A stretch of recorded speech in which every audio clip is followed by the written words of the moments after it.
What's up, everybody? You got me, Stuart Douglass, and Deshawn, Peedy Sims, Season 2, Men of Ann Arbor podcast. This is episode 1. Appreciate you guys listening. We're excited to break down Michigan basketball all year.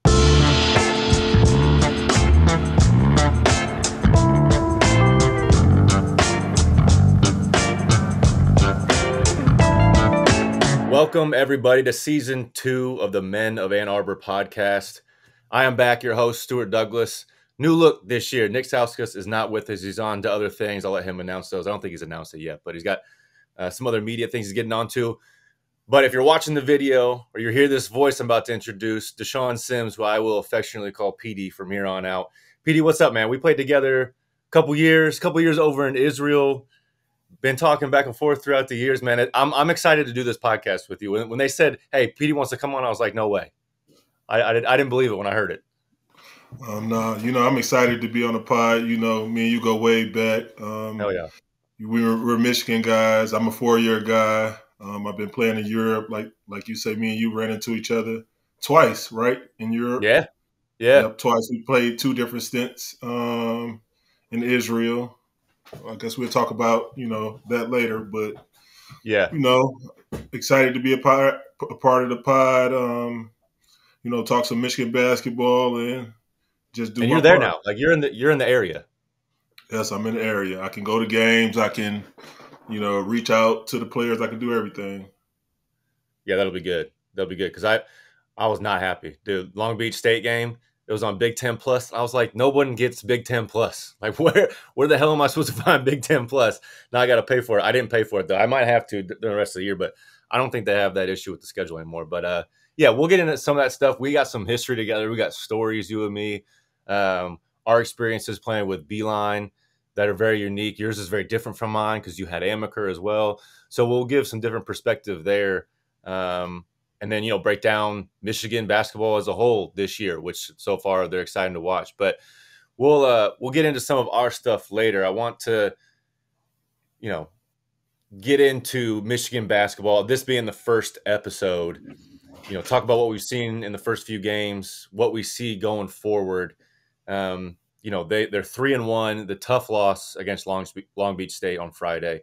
This team has been a very pleasant surprise by all means. Not that I thought they weren't going to be talented offensively or they couldn't score, but I mean the way they're pushing the ball, how they're scoring, and I think pretty efficiently for the most part. Here and there's some things with the 3 ball I think they need to shore up, but like this team's been nuts. It's like watching Iowa basketball the last few years. Like more offense, defense could stand to pick it up a little bit, but it's not the normal Michigan teams I'm used to. I'm used to like Beeline teams where it's like, all right, we're going to play methodical and efficient. Now, Juwan's teams are a little different, built more for, I think, pro-style offense. But this is just on a different level, even, for me, watching it. Man, yeah, you got Doug pushing that ball, man. He's been very surprising this year. Doug pushing the ball, pushing the pace. We got the transfer, Conwa. He's been doing real good. He's passing the ball very well, too, shooting the ball very well.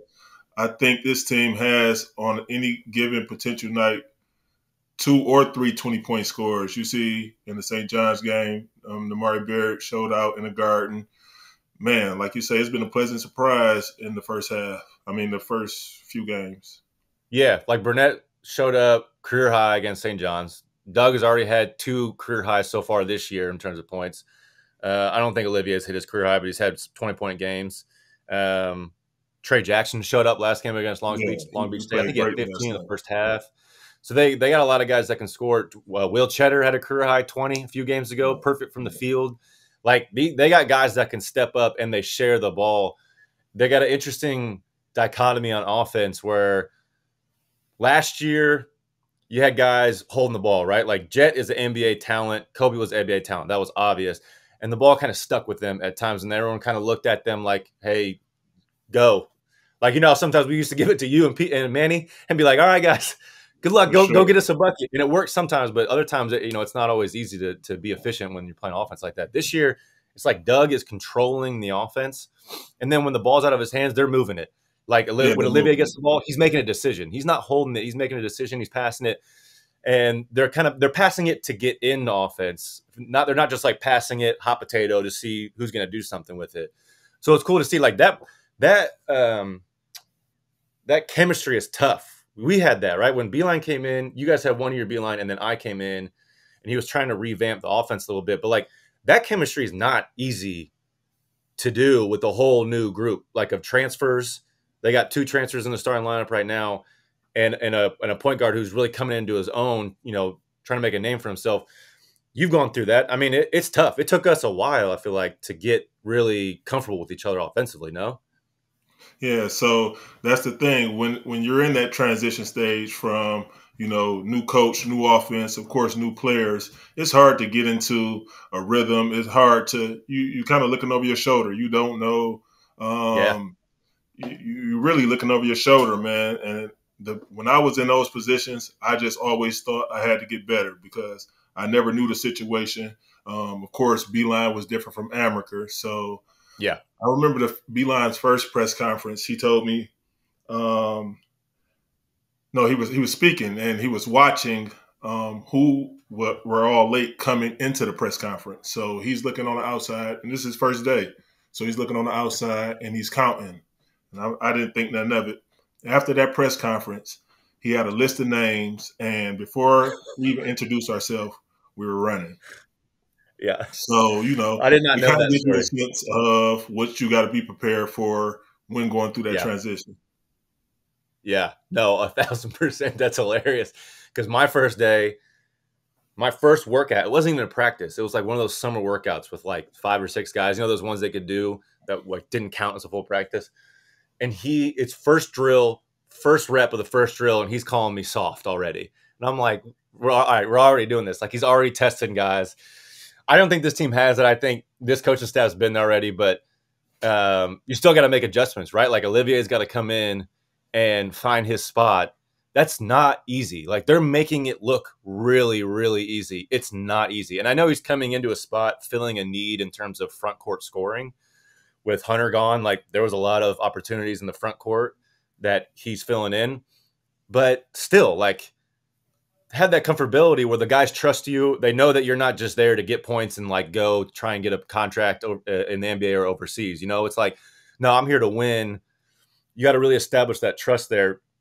It took us a while. My freshman year, like when we finally got to the tournament, and I feel like we didn't trust each other. Like CJ didn't trust Manny. Manny didn't trust me. You didn't trust Zach. Like it was like all down the line. It was like we didn't have that complete camaraderie all the way through until the end, and then we figured it out. And it was like, oh yeah, if we do this, like we can be really good. Yeah, and it really was that adversity that Beeline put. He held us accountable. That's the main thing. No matter what you're going through, as far as the transition, hold the players accountable. So when you do that, the players have to lean on each other. We have to find confidence in each other. We have to develop the camaraderie. When you do that, it becomes more internal, and we start looking at our teammates and looking for guidance and that confidence to be able to get through that phase. No, it's 1,000% accountability. It was everything, and that's what my sophomore year when we were ranked 14th, 15th going into the year, and then we had a losing record. That's what we lost all accountability. And that year just went to shit like really quick. And I think this team this year, they don't have that issue. They have a little bit of that issue on defense. I've seen Long Beach State kind of expose some of those things on the defensive side. Now it's hard. Sure. They're playing so up and down. And then, to have all those minutes, they only went 3 deep on their bench. I think it was Will, George, and Trey. Yeah. And then to play that up and down and then turn around and, try and be perfect on defense. You're never going to be perfect, but there was a lot of possessions out there. You're like, all right, you know it. When we break down film of Beeline, it's like, all right, I could just be one more step over. I can make life so much easier on myself if I'm in position. Film tells it all. That film tells it all, Stu. Every time. That film tells it all. Yeah. Yeah. Hey, you got to get on Twitter, on X, and follow Ant, because he's been breaking down some of this stuff. I've been watching some of his breakdowns, and like I watched the game with Long Beach. I found some YouTube video where I could finally watch it, but he's breaking down like film don't lie, like the defensive possessions. It's so funny, man. I remember my first year, and Beeline talking about like standing, like all these guys like standing, right? Not in a defensive stance, and like that's some of the things. Those are some of the things going on with this team where it's like, all right, you're standing, and then boom, like you're just out of step by like a half a step, and then your guy's getting a layup, and it's everything. Like you got to be ready all the time. And we played 6 guys, I think. No, we played CJ David, maybe 6 or 7 guys. We didn't play that very many guys, Now, and at Rice still, started to play in the beginning, and that was short lived yeah, because it was all about that accountability. In college, and for Coach Beeline too, coming in, new coach, have to make his mark on the program. You have to go with guys you can trust. And how do you know you can trust them? In practice, those little yeah, things, sitting down, making sure you're sitting down in the film, making sure you touching an extra line in the film. Beeline recorded practices, so he was holding us accountable for even those are the practice. worst. So yeah, That's what. Yeah, I'm like I was watching the game and thinking in my head like, oh, they're going to be doing box out drills, long 3 box out drills, because it's different than boxing out regular, and then some help the helper drills, but then also the third one was defensive um, transition, like getting back on the break and matching up with your man. There was one, and I'm not going to blame George. George is a freshman and he's still learning, but he was back, right? He was kind of closest to the other side when the shot went up, and he ran back, and there was a guy running with him from Long Beach, but his man that he thought he was guarding had the ball up in the front court, so he left that guy and went up to go get the ball, and the ball was already guarded. Boom, layup. It's like little stuff like that, right? Like you got to 2 points goes a long, long way, and there's like little things that I think this team, they don't have to worry about the offensive side. They can still brush up some things and maybe shoot a little better here and there, but like their offensive side, I think they'll just keep flowing. yeah, they got enough guys It's on just offense for sure. yeah, it's just mistakes, right? That's all we ever talked about was minimizing mistakes. And mistakes aren't just turnovers. It's like those big defensive mistakes, like being in help side, having your hands up, just like little stuff like that. That I think this team, if they can do that, they can be really good. I think they can be really good. I don't know what you think. Yeah, no. And like those little things, when you think it didn't matter, that's when you're being exposed on film. That's when you're getting Oh yeah, backdoored or making a layup. It's like that one time, just like you mentioned, you coming up on and guarding the ball when it's already guarded. In your mind, yep. you're doing something as far as hustling or, you're trying to be proactive, but you're really being stupid for real because the ball is already guarded. So, Those are the we all those are went the through fun that ones. as players. Yeah, yeah. When you're on film and you're getting yelled at and you're like, I wasn't even in this play. Like, but it's like you can always do more. You can all You can always do you can more. always do more. There was one play. Long Beach State was on a fast break, and it reminded me like what he would do, what he would say to Jordan Morgan, and probably you too as well, like as a big man. And Terrace was running back on defense, but there was 2 Michigan guys in front of him guarding a fast break, and like you could tell it was going to be a play at the rim, like there was going to be a layup attempt. Layup attempt missed. The 2 Michigan guys kind of went out of bounds with their momentum, and Terrace, if he sprinted a little harder from the beginning, he probably could have got a rebound or a hand on the ball or affected the Yeah, next follow up. I remember Stuff that like play. that, where you're like, man, you're really gonna make me bust my ass like 90 feet in the 30th minute of the game, and it's like, yeah, like there's always little things like that. Like that's an extraordinary play, but there's always things that on film where it's, hey, you could do it, so maybe you can always try. And, I'm not gonna bash Terrace for that, but it's like, hey, there's some little extra stuff that can be done, man, I've been in that position so many times, and as a player, you especially as a always big. feel like, well, with just one play, man, yeah, it's just one play. I got 20, or I got Yeah, 5 or 10 rebounds. But that play certain plays always come back to hunt you. Certain plays can cost games. It could be the difference between winning and losing. It's just a small little step. Is that yep. the extra mile we call it? It's and how gratifying is it when you make that little extra play and you won the game by 1 possession? You're like, damn, that's why I did it. Like stuff like that where you feel good going home. And I've had games like that where I'm 1 for 7 with 5 points, maybe not even, and I like that one play. I'm like, yeah, all right, I did well. Like I did my job. You know what I'm saying? Yeah, for sure. Like just as something simple as boxing out. You mentioned boxing out. Yeah. That one or two times that you didn't box out and you didn't even go or attempt, you turn around and look. You know, Beeline used to check. We always had to check before we Yep. boxed out. Always check. That one time you didn't check, your man always got the rebound. Like they Yep. gave up 11 offensive rebounds yesterday, and you Too know, many. for a team that big and had been predominantly controlling the boards over the last three games before this. They got 11 offensive rebounds. That's Yeah. unacceptable. No, 19 second chance points. It's so many. It's so many. I mean, you shouldn't be, I mean, if you give up like, you're going to give up some just because that's basketball, but 19, that's a fifth, more than a fifth of what they scored. It's hard That's to win wild. like Not that. on easy stuff. Yeah. It's hard to win like that. No, Not it to mention is. the But turnovers. yeah, there was a lot of turnovers. It was a weird, Long Beach played a junky kind of zone that wasn't even very good, but it just makes you hesitate. And again, their offense wasn't terrible. I mean, it wasn't bad. It was good in terms of getting a point, but the turnovers, like little stuff like that, that you know they just got to get used to. They're still learning, right? Like I don't think they played a junk zone. Did St. John's play a junk zone? Maybe a little bit, but um, Like you just said, learning I curves. think Like they went 6 or 7. I think he only went 3 into the bench. yeah, Yeah, he didn't. He didn't yeah. go to I the don't bench. know, but if they see that again, they'll be ready for it. I don't doubt that they'll be ready for it to move the ball.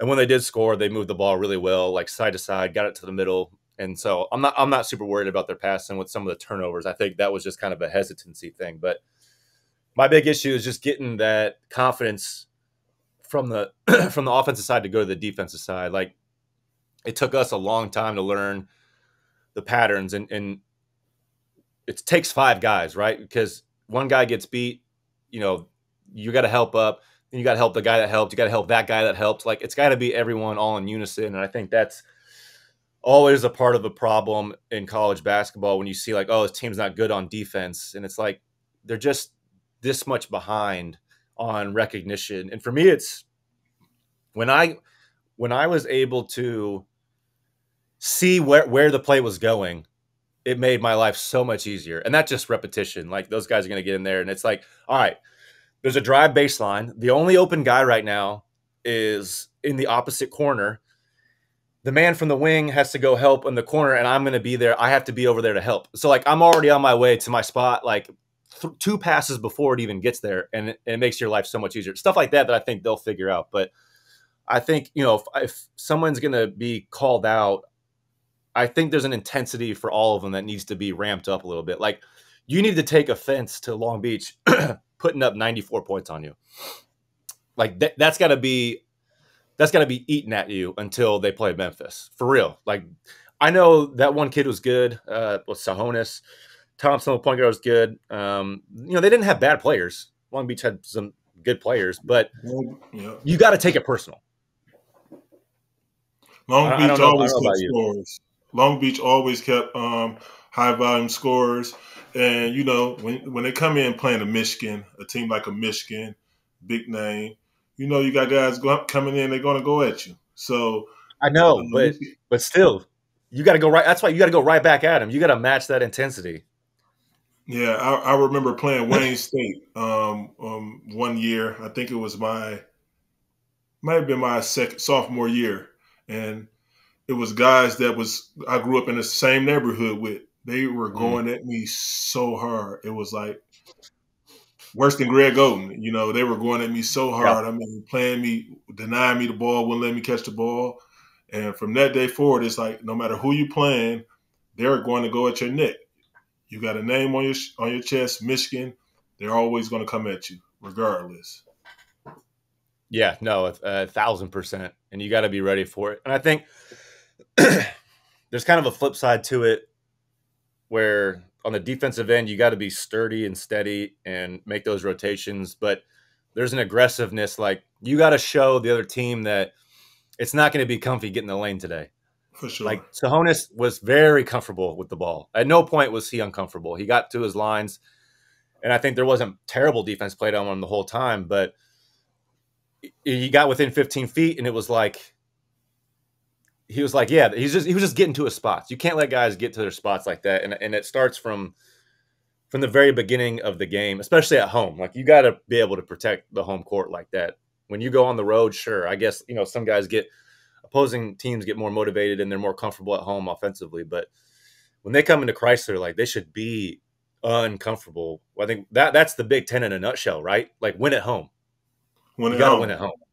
And that's so crazy because we get into the midst of the season, be like, win at home.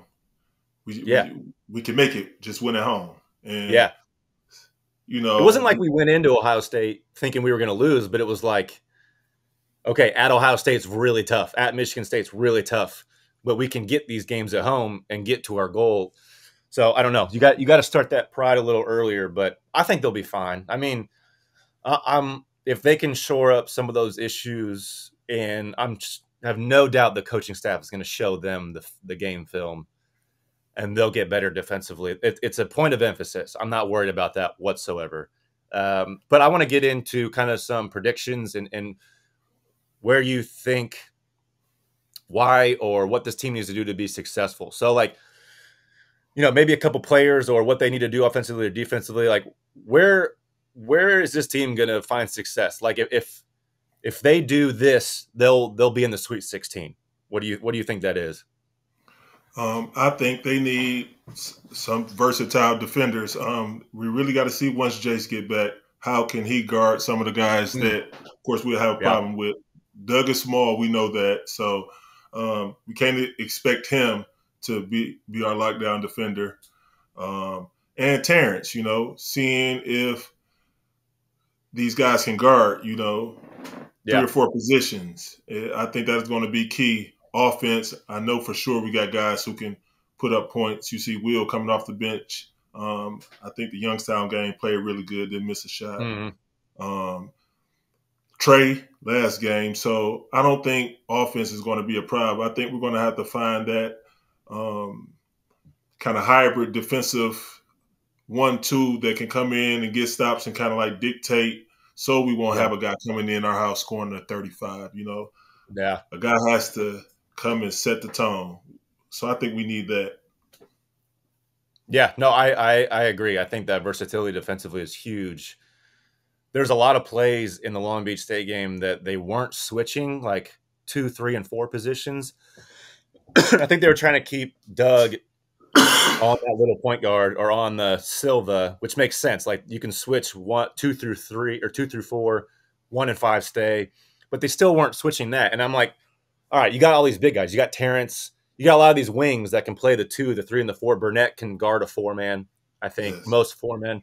I think you got to switch that. I think you do have to have that versatility and have those schemes ready. So I think that'll be huge. I think you're right. Jay Stowe will come back and bring that energy and that defensive mindedness. That'll be huge going forward. And I mean, when teams switch everything and they can switch everything, and you cause a lot of one-on-one basketball, it makes it really tough on the opposing. I love that type of basketball.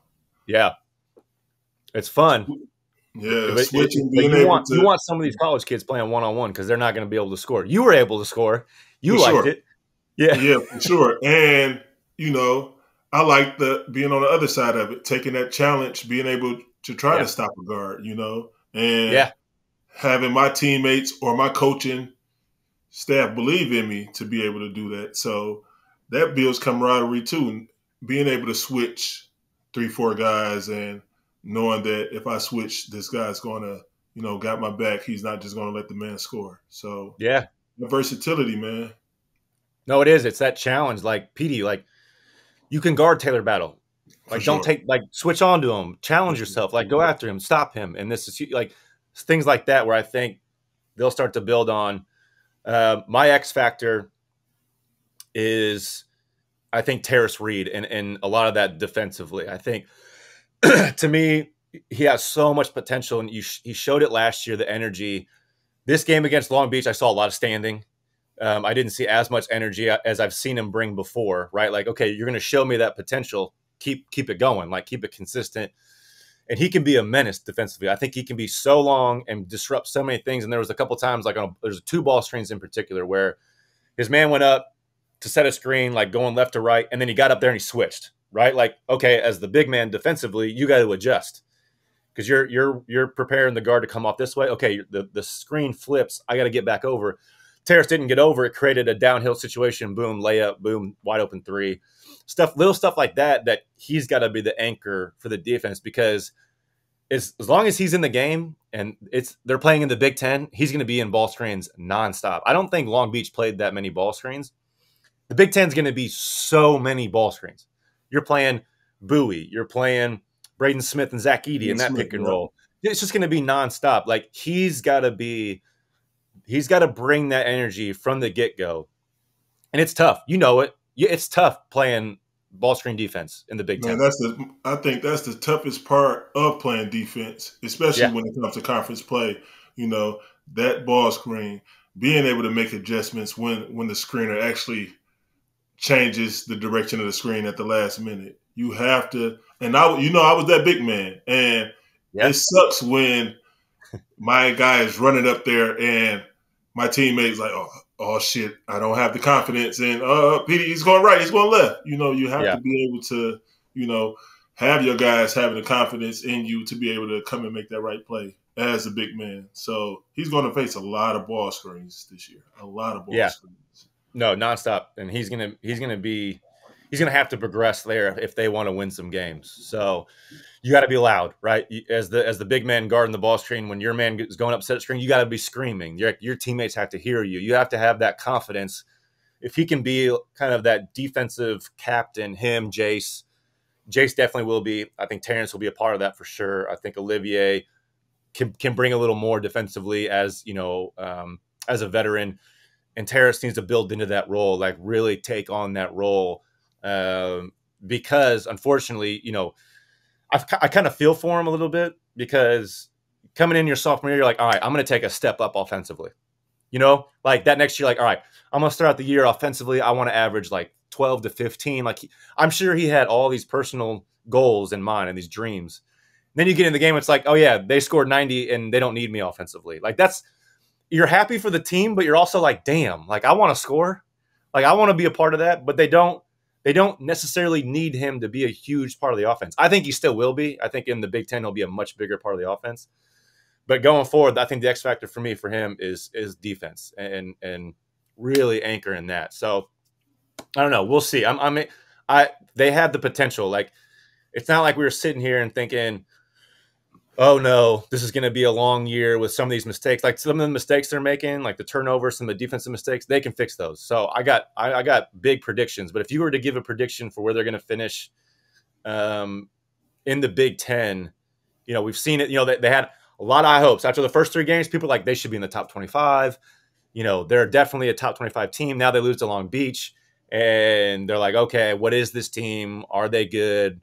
I don't know. I'm not falling off the wagon that quick. I'm not jumping off the wagon that quick from Long Beach State, but give me your prediction for the Big Ten and where you think they're going to finish this year. I'm thinking, and this is my school, love it dearly. I'm thinking top 7. Some things defensively, like you mentioned, they have to clean up. They have 3 or 4 more games before Big Ten play to try to clean up. I don't think the schools that are upcoming are so tough. Looking forward, but Big Ten playing something different, and every time we went into a season, we never knew what to expect. Teams, I remember one year, Wisconsin was picked to finish like 10th. I think they won the first 10 games or something. So it's something ridiculous. It's like you never know what to expect going into Big Ten play, but going in, you have to clean up some of those defensive mistakes to be able to be competitive and make a run. For top 7. No, I think I'm a little higher. I'm thinking top 4. I just don't think the Big Ten's super great, and if they can keep that offense going, I think they'll be good.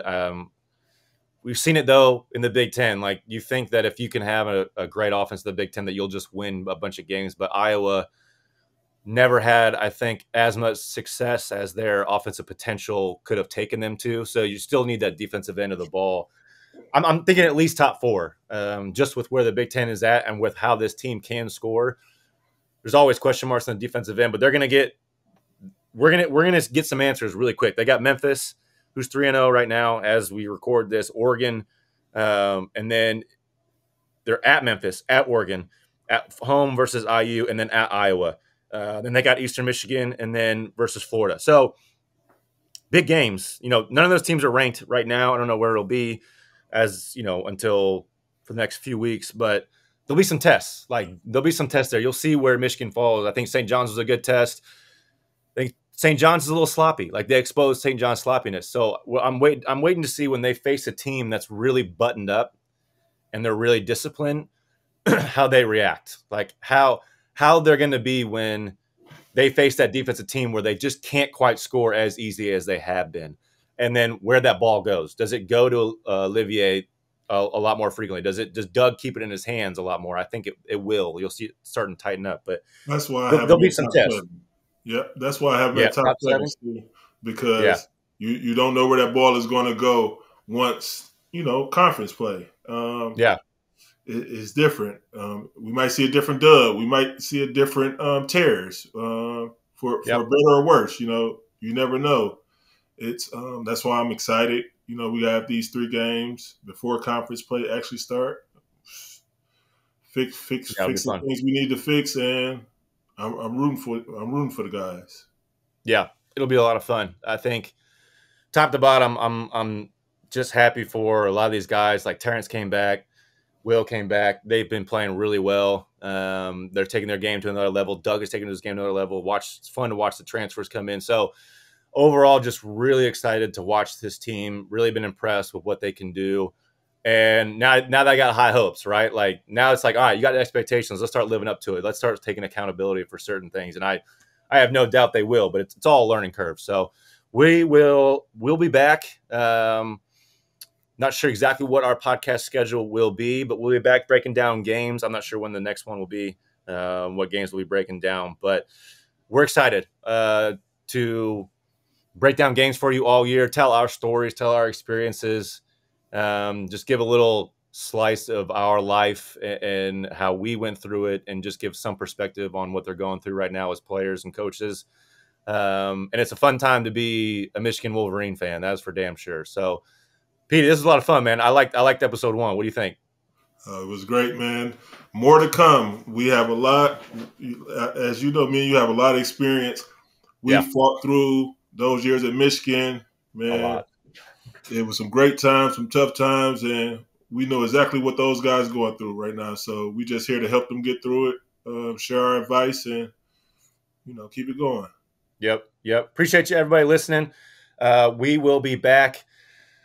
Peter, you got your Twitter fired up again? Not yet. Not yet.